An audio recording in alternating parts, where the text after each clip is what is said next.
సూర్యరశ్మితో తడిసిన ఒక పల్లెటూరులో పురాతన కొండల మధ్య రుద్ర అనే వినయస్థుడైన కుమ్మరి ఉండేవాడు. మట్టిని తీర్చిదిద్దడం వల్ల అతని చేతులు గరుకుగా మారినా శివుని చిన్న గుడిని చూసుకునేటప్పుడు అవి ఎంతో భక్తితో కదిలేవి.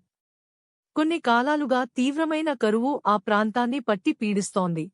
భూమి ఎండిపోయి పంటలన్నీ వాడిపోయాయి. అయినా ప్రతి ఉదయం రుద్ర తన దగ్గర ఉన్న కొద్దిపాటి నీటిని పాత మర్రి చెట్టు కింద ఉన్న శివలింగానికి అర్పించేవాడు. అతని హృదయం అచంచలమైన భక్తితో నిండి ఉండేది.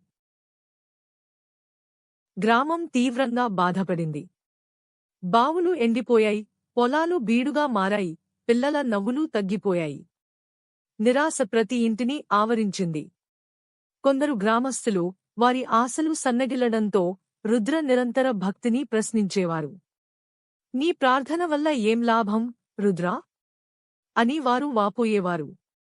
ఆకాశం నిశ్శబ్దంగా ఉంది.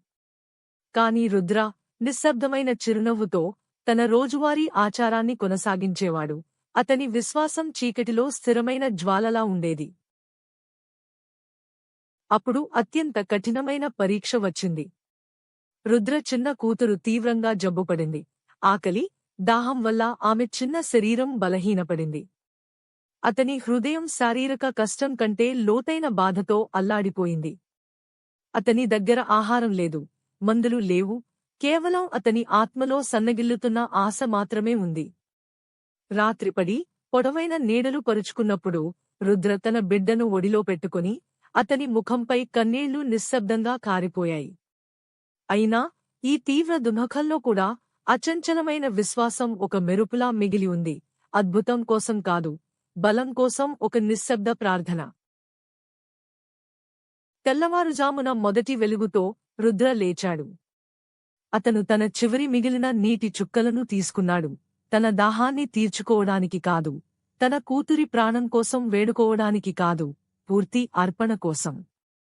అతను శివలింగం వద్దకు నడిచాడు. అతని అడుగులు బరువుగా ఉన్నా దృఢంగా ఉన్నాయి. అతను నీటిని, విలువైన ప్రతి చుక్కను పోస్తూ, ప్రభూ, నా జీవితం, నా కుటుంబం, నా శ్వాస అన్నీ నీవే. నేను ఏమీ అడగడం లేదు, నీ సంకల్పంలో స్థిరంగా ఉండటమే నా కోరిక అని గుసగుసలాడాడు. అది స్వచ్ఛమైన, షరతులు లేని ప్రేమ అర్పణ, దైవం ముందు హృదయాన్ని విప్పి చూపడం. చివరి చుక్క లింగాన్ని తాకగానే చల్లని గాలి మర్రి ఆకులను కదిలించింది. అప్పుడు ఒకే ఒక ఊహించని వర్షపు చుక్క రుద్ర నుదిటిపై పడింది. ఆ తర్వాత మరొకటి, ఆపై ఇంకొకటి. చాలా కాలంగా నిర్దయగా నీలంగా ఉన్న ఆకాశం ఏడవడం ప్రారంభించింది. ఒక చిరుజల్లు ప్రాణం పోసే వర్షంగా మారింది. ఎండిపోయిన భూమిపై కురిసింది. ఎండిన బావులను నింపింది. గాలికి తాజా, మట్టి వాసనను తెచ్చింది. గ్రామం ఈ అద్భుతానికి మేల్కొంది. వారి హృదయాలు ఆశ్చర్యంతో, కృతజ్ఞతతో ఉప్పొంగాయి. వర్షాలు కొనసాగాయి, భూమికి తిరిగి ప్రాణం పోశాయి. రుద్ర కూతురు కూడా కోలుకోవడం ప్రారంభించింది. ఆమె నవ్వులు త్వరలోనే వారి నిరాడంబరమైన ఇంట్లో ప్రతిధ్వనించాయి. రుద్ర అచంచలమైన విశ్వాసానికి, శ్రేయస్సు తిరిగి రావడానికి మధ్య ఉన్న లోతైన సంబంధాన్ని చూసిన గ్రామస్థులు ఒక లోతైన సత్యాన్ని అర్థం చేసుకున్నారు.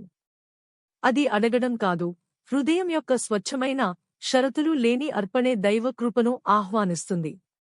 రుద్ర, వినయస్థుడైన కుమ్మరి, శివుడు దేవాలయాలలో మాత్రమే కాదు, ప్రతి ఆత్మ యొక్క స్థిరమైన భక్తిలో కూడా నివసిస్తాడని వారికి చూపించాడు. సనాతన సందేశం. మనం కోరే దానిలో కాదు, మన నిస్వార్థ అర్పణలో, అచంచల విశ్వాసంలోనే దైవకృప ప్రవహిస్తుంది.